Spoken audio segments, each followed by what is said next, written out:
آپ اس نے کسی سے ادھار لیا ہوا ہے اور قرضہ لیا ہوا ہے اور ختم نہیں کر سکتے ہیں، آپ صلاحیت ہی نہیں ہے، آپ کے ذاتی ضروریات ہی آپ کی اتنی زیادہ ہیں کہ قرضہ چکائیں یا پھر اپنی ضروریات آپ پوری کریں،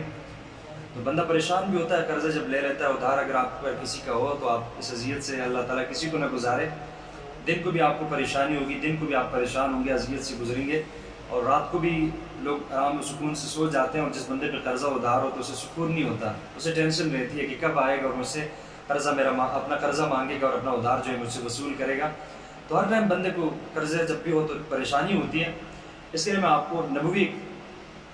نسخہ اور نبوی دعا آپ کو بتاتا ہوں جو حدیث پاک مبارک میں نبی علیہ الصلوۃ والسلام نے فرمائی ہے، تو آپ اس دعا کا اہتمام کریں انشاءاللہ۔ جیسے کہ روایات میں آتا ہے کہ پہاڑوں کی مقدار جتنا آپ کی قرضہ ہوگا اللہ تعالیٰ اس قرضے کو بھی ختم فرما دیں گے، اتنی پاورفل اور اتنی قیمتی قسم کی یہ دعا ہے، تو آپ نے اس دعا کا اہتمام کرنا ہے۔ کس طرح کرنا ہے؟ دعا کون سی ہے؟ اللہم اکفنی بحلالک عن حرامک واغننی بفضلک عمن سواک، یہ اپنے پاس لکھ لیں، میں ایک بار پھر بتاتا ہوں آپ کو۔ اللہم اکفنی بحلالک عن حرامک واغننی بفضلک عمن سواک، یہ دعا آپ نے ہر نماز کے بعد 21 مرتبہ پڑھنی ہے، اور انشاءاللہ دیکھیں کہ اللہ تعالیٰ آپ کا قرضہ ختم فرماتے ہیں کہ نہیں فرماتے ہیں۔ آپ چند دنوں تک اس کا اہتمام کر لیں، جب تک آپ کا قرضہ نہیں ختم ہوتا میں تو آپ کو یہی ریکمینڈ کروں گا آپ تب تک یہ دعا جاری رکھیں۔